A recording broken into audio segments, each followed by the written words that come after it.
happening, family? Welcome back to Is This Gonna Cause an Argument, a bi-weekly podcast by myself, that chick Angel, also known as Angel, and tell them who you are. I'm Marcus, also known as Marcus. And Tank. And Tank. And Big Tank. Big Tank, Big Marcus. Y'all call me a whole bunch of stuff. Mm-hmm. Some of it ain't too godly, but it's all good. It's all good. I own up to it. We are husband and wife of almost 12 years, boyfriend and girlfriend of 14, and this podcast revolves around relationships, parenting, pop culture, politics, whatever's on our mind. All that jazz. We gonna hit it. We gonna come to it. Topics y'all bring up. Y'all want to hear us talk about something? Absolutely. Every single bit of it. So yeah, the last two, they were kind of heavy. Or the last one. Last two, yeah. So we going to lighten it up by, as far as I know, before we started recording, we just going to completely wing this. I got something in mind. Oh, okay. She got something in mind. I always got something in mind. If this is your first time listening to us, first of all, thank you for coming over. We appreciate that. We love new people. We love the people that's been with us since day one. But one thing that we would love for you to do, and we'll love you even more, is if you go ahead and follow this podcast and rate it. It makes us more discoverable. Absolutely. And tell somebody about it.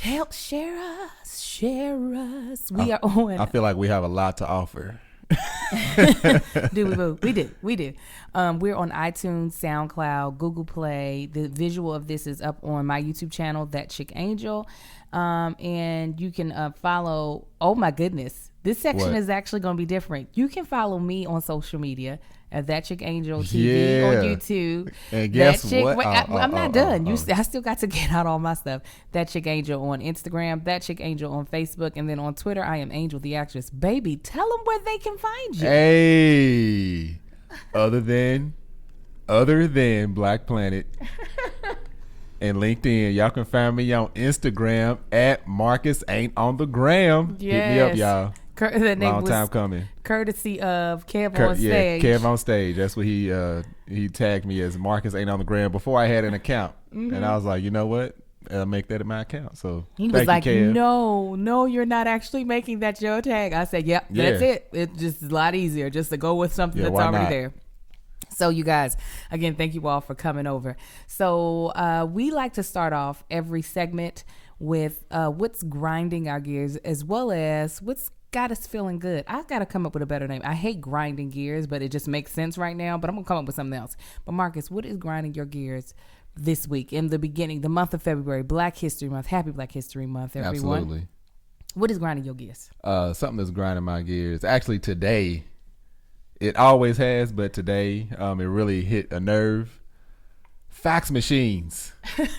I was supposed to put that on my IG. Fax. Why are people still using fax machines? And this ain't just like mom and pop business. This is like insurance companies, medical companies, doctors' offices. Like, really? Y'all want me to send a fax? Y'all want me to take this form that's electronic, transfer it into paper form, print it out, and then fax it to you so you can print it out? Like, that's stupid.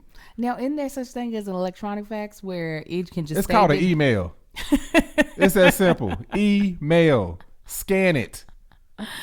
I guess on the printer it says scan and send to. I can send it to my email and email it to you, or I can just send it straight to your email. Why are we still faxing? I guess because there's less chance of something being intercepted. See me this electronic telegram. What you mean intercepted? I mean, with faxes, I'm guessing there's a less chance of things getting intercepted or like any confidential information being leaked on the other end. Ain't nothing leaked. How many phone taps have you heard of? I'm sitting there sending this fax today and sitting there waiting on. A person can't listen into a phone. I mean, can't look at a fax via I think phone they can intersect it's just a phone line. I'm sitting there watching it saying dialing. Really, you dialing? The fax machine is dialing. Like we in the age of where it's still dialing. Come on. Yes. We got FaceTime. We got on cell phones. I can send a PDF through my smartphone. Email, I can print from my smartphone. Why am I still faxing? That's stupid. Like if you got a fax machine at work, pour water on it. We're gonna start a worldwide ban and just get rid of these things. I mean, Telegram coming from, and then on top of it, like I had to send the fax for us. It was something Angel was doing for the kids. And on the email that she sent me, it said on the cover letter of the fax cover letter. I'm like, don't nobody have fax cover letters. You mean I'm gonna take Sharpie and write on a blank sheet of paper? This is stupid. I could have put a title on the subject line of the email, sent that over. It is frustrating. That set me off. That's like, in case y'all can't tell, I had a lot of stuff going on today, but that. I was irritated when I called and they said, yeah, just fax it over. I was hoping they were going to say, I wish they told me that. Email it. They should have told me to fax it. I mean, I almost rather had sent it, like drove to them and just gave it to them. Yeah. It'd probably be quicker because like 15 minutes later, it spit out the thing saying it was confirmed or it actually sent. So this is ridiculous. It was very agitating. What's grinding my gears also happened today. So I had a business meeting, and the business meeting paid for me to have a lift to go to the location. Well, my girlfriend Brisha, she was helping me while I was here because I was trying to put on my eyelashes and get myself looking nice. Poor Brisha always means well. No, and she was just like, you want to do a Lux Black because it's saying it's free, because we had put in the code that they gave me to do a free lift. And I was like, I mean, either one. She was like, yeah. She was like, stop. Would you have a Bentley come pick you up, dude, in a tux? A big old Suburban. He opened up the door for me like it was. Did it have the reverse seats in it in the back where you could face each other? Like you set it off like that? No, but I did feel really good pulling up in it. I was like, this is so nice. So then when I had to leave to come back and I went to go back into the lift code, I didn't realize we used up all the money. Funds depleted. To get there in the black. So I had to get into the raggediest lift car. I'm telling you, the side mirrors were duct taped on. I was like, I don't even think you're allowed. You had a Lyft driver that's has another side hustle as a mechanic. He was actually fixing that car and got pinged to come pick you up. No, he'd be drag racing, and he just had too many accidents. And then the seat that I was in the back seat. It was loose. It was like, Yeah, it's because he got to take it out from racing. Oh my god! Or he was still fixing it. He just like, let's put them 2 screws in there. We can go pick his chick up.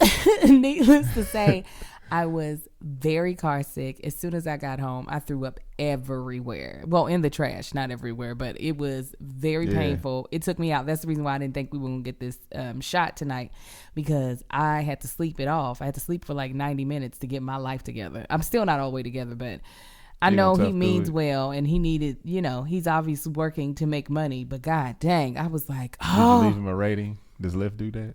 You can leave a rating for everybody. I don't rate folk most of the time unless they're terrible. If I always terrible. Rate. That ain't right. You gotta rate people, Angel. No, I don't. We're gonna look up your I tell you, I usually take Uber. It's probably like 4.7. This probably ain't good. 4.7? Yeah, I was told that's bad today. Like you're sliding into the he said like a 5 is perfect, right? Right. He's like 4.7, you're doing something wrong. You need to be at least at a 4.8. I was like, I don't care. Pick me up. So what's got you in a good mood? Coming to the realization of, how can I word this? Realizing my confidence, like trying to get my confidence up and getting it there. Mm-hmm. I think that's got me in a good mood. Good. Like forcing myself to be confident in things that I would normally not be confident in. That makes me happy to hear you say that. Yeah, I'm just like, I've been happy because I was like, if this was me talking to somebody else, let me talk to myself the same way. Like, treat yourself the way you would treat other people when like trying to motivate them. But if I was close enough to me, I'd be like, what do you do? What do you mean? Like, quit being stupid. Like, go handle your business. The way you be talking to me. Yeah, absolutely. I be building you up all the time, but you got to be able to. Yeah, you got to believe it. Yeah. And that's what I'm starting to. You don't believe in what I be saying to you? No, I do believe it. I don't really believe it in myself all the time. Like I feel like it's like a problem a lot of people have. Mm-hmm. I know I have it a lot of times. I seem like I'm walking with confidence, but it's not always there. And like past couple of days, I'm like, no, I got like whatever I want to do, I can do it. Yeah. That's good. But yeah, I guess it comes and goes. I don't know. I feel like mid last year, I was like, you can't tell me nothing. And it kind of like filtered away like the gas ran out. So yeah, I think I refueled past couple of days. I mean, people, it's life. So obviously sometimes it waxes and wanes, especially as our goals begin to shift. So like once we achieve a goal or we see that we're achieving a goal, it's real easy to be like, yeah. And then once we have raised the bar again, sometimes it's just like, wait a second. It's like the new level, new devil type thing. Yeah. Once the opposition, throws something at you that you weren't prepared for, it might knock your confidence level down a little bit. But Yeah, so that's what I'm feeling good about. I mean, this is not what I feel good about, but to piggyback off what you're saying, me and Marcus had just had a conversation prior to pressing record on this of a meeting that I was in with 3 other people whose numbers, as far as in social media, dwarf my numbers. I mean, a lot of people's numbers dwarf my numbers. And I had to talk to myself, like internally, quietly in my head, not to start feeling like crap being around these folk, because they're talking about numbers that I'm just like, oh my, if I had that ain't real. No, I knew it was real, but like these were like, they were talking about the numbers they don't like to see. And I'm like, if I saw those numbers, you couldn't tell me nothing. Like, you're trying to get to where they don't like. But then I had to look at myself and I was like, but you in the room with these people. Like, you were invited to do what they're doing. So I had to remember that the favor of the Lord is what's more important than the numbers that validate. That's the other thing I realized is like favor. Yeah. Like, regardless of who is opposing me, they don't know my favor. Amen. And I do. Come on. Say something. Preach about it. Not for real. I've been. Yes. Yeah, I've had many mountains placed in front of me, and I have conquered all of them. Okay. For the most part. Amen. Either went around, went over, or through. Come on. And ain't nothing but... Come on, testify. Testify. No, for real though, it's like, if you think about your life, like, I don't care how down you are, like, think about all the things that you have overcome. Yeah. If you think hard and long enough, you'll see that the pros outweigh the cons. Come on, baby. Listen, this is why I like this guy. Like, he be a jerk a lot of the time, but when he ain't a jerk though, he be sometimes dropping like gems. Yeah. Now tomorrow it'd be like, walk up in the club, everybody. AC King Talk, everybody. Okay, so what's got me in a good mood is, I don't think we've talked about it since the podcast, since the 2019 podcast. The cartel? No, but we will talk about the cartel later. We're pregnant with our 4th. We pregnant. She pregnant. I'm pregnant. Yes. We pregnant. Our 3rd pregnancy, 4th child. And this week I got to hear the baby's heartbeat for the very first time. And all 3 of my boys got to be with me. Sai got to hold the machine. Sai is our middle son. He's the older of the twins. 3 years old. He got to hold the little machine while the doctor looked for the baby's heart rate, and the baby allowed us to hear it like very quickly. There was no like hunt or worry of like, oh God, where's the heartbeat? It was like, right there. Here I am. Yeah, pretty much. It was like, wow. I was like, oh my God, hey, how you doing? How you doing, baby? On that note, what? Segue, if y'all haven't seen the video on That Chick Angel TV YouTube video of the pregnancy announcement, it's not just her saying that she's pregnant. It's of course, whole epic fiasco. No, it's not. It's a visual album. It's a fiasco. Fiasco has a negative connotation. Does it? Yes. Oh, okay. Shenanigans now. Yeah. Since this was our last one, I wanted to do it a big, same way I'll be doing my pregnancy photos. But yeah, it was really fun to make. And I hope you all, if you haven't seen, what's so funny, I was telling Marcus, I was like, I posted this huge video. I posted it on Facebook, YouTube, and Instagram. And like people on Instagram definitely responded, yeah. So like a couple of days later, I posted a picture of me after Sunday service, like holding my belly. Right. And people were like, oh my God, I didn't know you were pregnant. Did you not see that 10-minute visual album I created in the previous post? But do you remember what you were going to say before that? Before I did the segue into the... my baby. The baby in my belly. I said that I think my baby's bougie and that's why I got car sick. It was just like, oh, wait a minute. Are we not in Lux Black? Oh, this is disgusting. I'll spew everything out of you. The audacity of you. Yes. Why would you do this to me, mother? So yeah, besides just having a healthy baby, just being able to hear the heartbeat, it was a very precious moment, especially a precious moment that I got to share with all of my children. So that was great. Cool. So let's jump into the topic of the day. And we're going to kind of stay on the topic that we're on, which is the expansion of our family. And I guess giving people a little more insight of why, because he hasn't been in my, you can all watch my channel for pregnancy updates. There'll actually be one going up after this podcast on Thursday. He hasn't been in the pregnancy updates. So people haven't really heard your perspective. They know that you did not want a 4th. Yeah. Your vote was no on Prop 4. Your vote was no on Prop 4. What changed or what brought you to, all right then, because that's really where he's at. All right then. What brought you to that? The guilt trips you gave me. It's what. No, but I mean, once we decided to make it happen, it's like, and it was guilt trips. Like I'm gonna be 100 with y'all. Like Angel just like, so you ain't gonna get me you ain't not gonna let me have no fourth baby. It's like, really? You gonna throw it at me? Mm-hmm. All right, but now that she's pregnant, it's like instant love and gratitude and all that. Really? That's just what babies do. Yeah. Okay, listen. You said really? It's like I've been walking around like just giving you the stink eye. Like, no. You definitely you trapped me again. You've never been that type of vindictive dude to be like, I can't believe you got yourself pregnant, especially since you are a willing participant every time we've gotten pregnant. Hey, I still slam the hammer. You know what I'm saying? Slam the hammer. I just been feeling a little old lately. My knee been acting up, y'all. I was like, all right, I can still make some babies. I can tell you that. I don't need two knees to do that. I got this under control. Tell them what Bishop said. Oh yeah, so y'all know I've been cleaning up my eating and everything, and eating healthy. And in Kentucky, that's a big deal. Like when I go home, everybody's like, "Oh, let's go here to eat. Let's go there." I'm like, "Oh, I don't eat all that stuff, but I'll find something." So my boy Bishop called me, and he's like, "Hey," he said, "First, I want to tell you congratulations, but I know what happened." He said, "See, your wife's pregnant again. That's what happens when you start eating clean. You get healthy swimmers." He said, your swimmers, you got a bunch of Michael Phelps down there. They swimming through.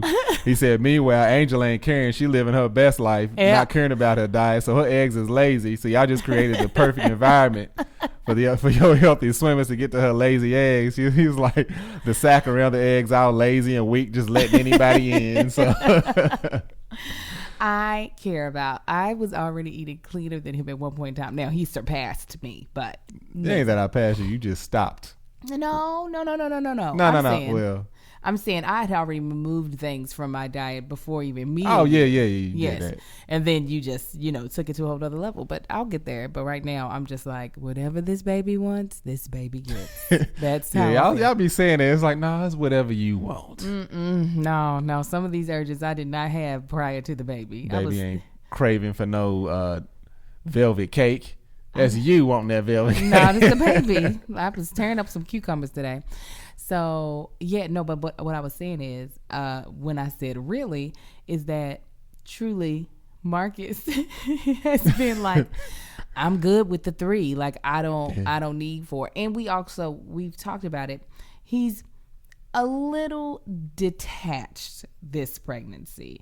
And so, like, it's hard to gauge.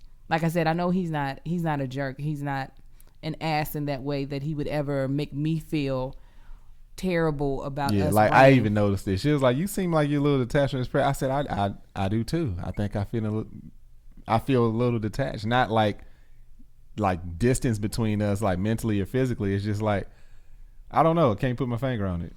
I can't either. I wish I could because it's not like he's ignoring me. It's nothing on purpose or." Yeah, but it does feel like I'm pregnant and he's not. I guess it's the best way to put it.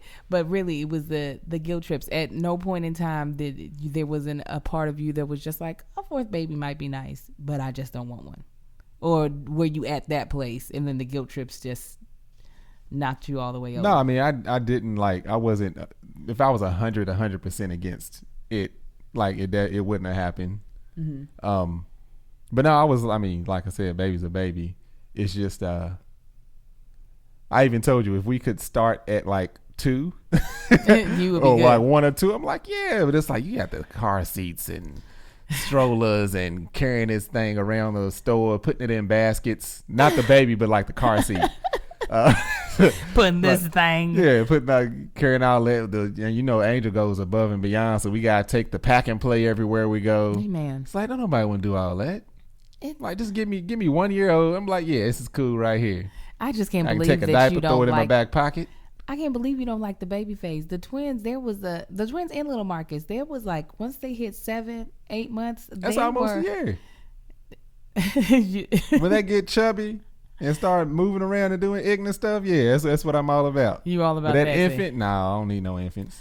Infant. And so with the trauma of the giving birth of the trauma after giving birth of the twins, and I'm a little PTSD after that on that too. Yes, yeah. I that I know has a big deal. I mean, the fact of the matter is, truth be told, I have PTSD from that experience, and that's why I've been hunting for hospitals, trying to see if I'm going to deliver at the same place, figuring out if we're going to have a doula, because just the pregnancy. The birthing phase has always, I mean, I don't know how most people feel. It always made me a little nervous and on edge. But just with the twins, it was just like, all right, it could definitely get worse. But right. Can this get any worse? Like that, it was that type of thing. Yeah. So yeah, that just kind of rubbed me the absolute wrong way. I was like, why you want to do this again? Right. And I it's not that I am not empathetic. I mean, I can only imagine how you felt watching it. And obviously, I definitely remember how I felt living through it. Yeah. You want to give them a quick breakdown? Because people are going to be like, what happened? So after the twins, per se, the delivery was fine. Pushed both of them out. It was about 40 minutes between the two. Yeah. First one fell out. Yeah, like, he's so small. Yeah, Sai was just like. He's like, I'm ready. Yeah, we don't even think he was in there all the way. Like, doctor was like, oh, here we go. Here he is. Got Kai out, and then when they pushed me back into my room, that I would have given labor in had I not been giving birth to twins. Yeah, as a precaution, they took it to the OR to have the babies vaginally. I started nursing Kai, and I noticed that my stomach, my uterus, at first it was like down towards my uterus was cramping really bad, and I was like, oh, I heard that it cramps. In my head, I was thinking, oh, they say like as you've had more kids, that cramping portion gets more and more difficult. Well, it turned from more and more difficult to more painful than any contraction I'd ever had. And we're trying to get the nurse to help. I'm like asking for pain medication. Like I had not been in that much pain the entire time. I did not know what was happening. My mother looked under the sheet and she noticed that I was bleeding a lot. And it was still like the nurses were like playing us to the left. Like, she's all right. I called the doctor. We trying to get medicine. And my mother was like, no, she is bleeding a lot. They were like, some blood is normal. My mother's like, nah, this ain't normal. And then finally the nurse decided to not be a lazy piece of crap and come and check on me. It was neglect. Yeah. Yeah. And I had bled out a lot. And then the whole nursing staff came in there with a crash cart. The head nurse was trying to get me to turn over. Marcus was trying to get me to turn over. I remember that, but he came to me with you have never spoken to me that nice ever before in your life as you did in that moment. Because my next phase was going to like knock you out. And he was like, come on, baby, just turn over. And I was like, I cannot. I was white knuckling the side of the hospital bed. And so the charge nurse just manually, she just pushed my body over and pushed me and my uterus in 2 large hematomas the size of the actual twins I gave birth to came out of my uterus, and the pressure was relieved right then. However, what I was going through was, because my uterus was so distended from having twins, it is important to have the hospital staff to massage my uterus to help it to contract. If not, I could have possibly bled out and died. So just having something that the people who work at the hospital staff should be knowledgeable about. Right. Happen in such a like traumatic way, it just makes you like, well, who the hell can you trust? Like, right. You know what I'm saying? Like, we're not asking people to go above and beyond their job. I'm not asking somebody to massage my feet. It's keep me alive so I can raise these kids that I just gave birth to. Like, don't have them lose their mama and they just got here. So. Yeah. And then on top of it, like, I was on edge. We were all on edge because literally the day before we both lost our best friend suddenly. Yeah. Like the day before. So when this started happening, I was just like, all right, ain't nobody walking up out this hospital room. Like, everybody that's not related to me is dead. Like, simple as that. We might get kicked out of all hospitals just for me saying that, but that's where I was. Like, you, and you. And if the doctor come back in here, he is too. Yeah. Cops, everybody's going down. Like, everybody's dying today. Yeah, that's where I was. And yeah, it was just a horrible. And what's crazy is one of my coworkers went through the same identical thing like a couple weeks ago with his wife. Yeah, he told me about it. I was like, that happened to Angel. Like, it's crazy. Right. Yeah. But anyway. So me being aware of that was a lot for him to go through. Definitely, I wanted to get a solid yes from him, and his yes came in the form of when I got my IUD taken out. I gave him fair warning. I said, "Yo, come July, I will not have any form of birth control in my body. So you have a choice. You can go ahead." He had a couple of choices. One, get that vasectomy that you so proudly proclaimed that you want to get in our twin announcement video. Yeah, I said it. Yeah, you said it. Yeah. I can get snipped now. That's what I said. That was back in 2014. You know, ignorance is bliss. 2, we can start using condoms. Yeah, it's gonna happen. Or 3, I ain't using when I should have.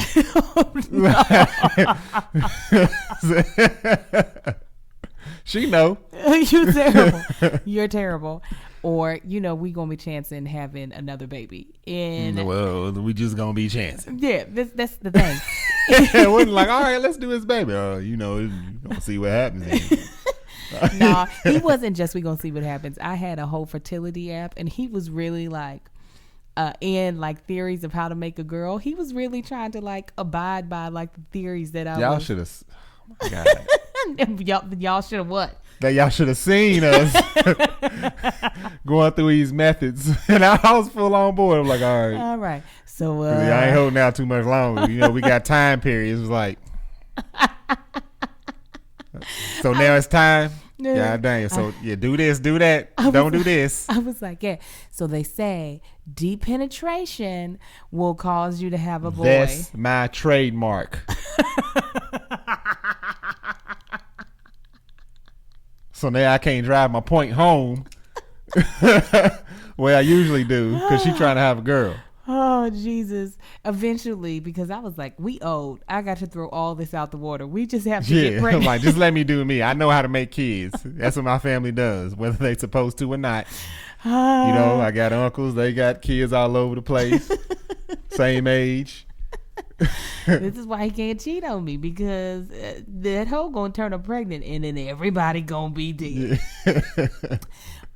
So no, he definitely, once he gave in to option C, which was, hey, then we possibly gonna be having a baby, he completely bought into we're gonna be having a baby. There was no like, hey, maybe we should back up out of this, because again, he never made an appointment. Her only's like, well, you need to make your appointment. Yeah. I almost bled out. I feel like I should not have to do anything else when it comes to family planning other than carry the baby. Don't try to use that. Why not? Don't be all 2018 on us. Don't be out in 2018. We left there last year. No, that's real. That's real. And I still would like for him to get a vasectomy. I don't want to go back on birth control. Like, it's all these hormones. Girl, you too old. We ain't got to worry about getting pregnant. That's what you say. And then we get pregnant again, it'll be triplets. 3 weeks later. Believe you guys, I feel like every time we've had kids, we've had a scare of, well, at least I have been afraid going in for my 6-week appointment. We've never made it to the 6 weeks. Like, who makes it 6 weeks though? Several people make it 3 months. They don't be making it 3 months. Yes, they do. Them relationships don't last. Luckily, my vaginal deliveries have not caused a lot of trauma to my vaginal areas. For some women, it has caused a lot of trauma, and there's no way that they're giving up the nookie. They're just like, no. I'm talking about just normal circumstances. Well, I feel like we're abnormal because I have never tore. So my stuff, for me, I'm like, I'm cool. And he's over there all excited about big full boobs full of milk. Yeah. So every time we've gone, I've been like, oh my God, am I pregnant? Oh, Jesus. So yeah, you have to get snipped. I'm not. Right. Are you saying? Oh, I already said it. You said that back in 2014. That's but different. I didn't have 3 kids. So 2019. Yeah. Okay. I think. See? I think. Decisions. So we'll answer a question, and then I'll do a comment of the day, and we'll go ahead and end it so you can get into bed. What is the thing that you are looking forward to with your family now we're about to be a family of 6? Is there something that you're looking forward to with this new baby's arrival in July? I don't know. the fun of it all. It's like, you know, big families are fun. Mm-hmm. That's I can't really think like it's just fun. Like you have that camaraderie, you have that group setting. Yeah. Everybody got their own personalities. Like these foods we have now in the house are already hilarious. They are. They truly are. I had to walk out the room. They was in so much trouble last night, and I could not. I was trying to hold my laugh back, and I had to walk out the room because I broke. I started laughing because I caught them in mid act, and it was just like, yeah. But it's like even when they in trouble, it's hilarious. But anyway, just having that. I'm kind of looking forward to buying a new truck. Yeah, I get a new car. Yeah, well, she does. I'm keeping mine. Yes. That's just my thing. I like researching and going in and making the salesman feel stupid. Mm-hmm. That's just what I do. If any salesmen are listening or watching, no offense, but you just, you know, your job to get the best deal, and it's my job to get the best deal. Right. So yeah, I've been researching that whole thing. What else? I think, it's a baby. I mean, like I said, once it started to callous up and get a little hard, you know, it'll be all right. But you know that loose neck syndrome, and you know the loose neck thing. I don't even understand swaddling and all that. It's like no. I love it. I don't know. I love the thought of just having a new little baby and the dynamic that'll change. The twins have become two of the sweetest kids to me. Every single day, Sai's like, "Can I please feel the baby?" And then he puts his hand on my tummy. Then he puts his ear up to my tummy to listen. He'll be like, I remember Kai did it once. He said, "The baby's walking around." I said, "Oh, is it?" He said, yeah, it's walking around. Obviously, there will be a lot of excitement behind the fact if this is a little girl.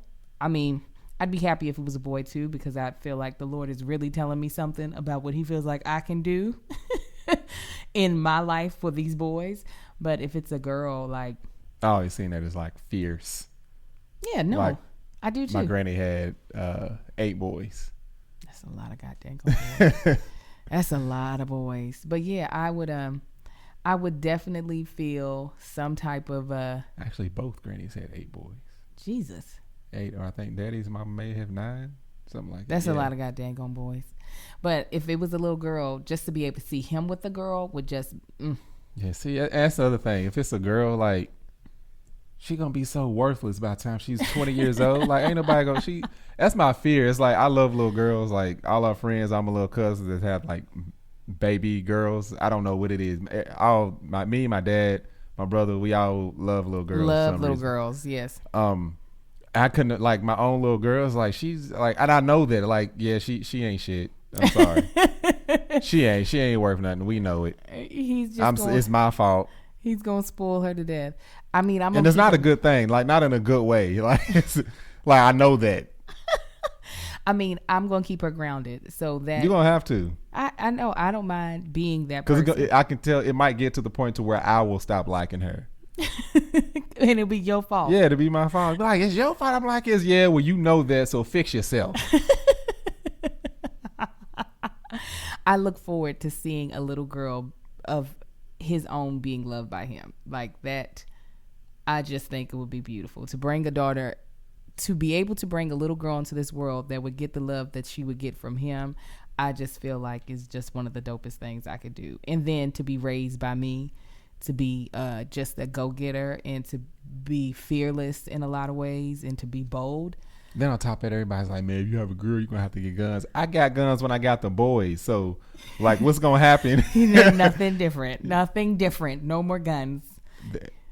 Angel don't understand. I do understand. I'm a girl.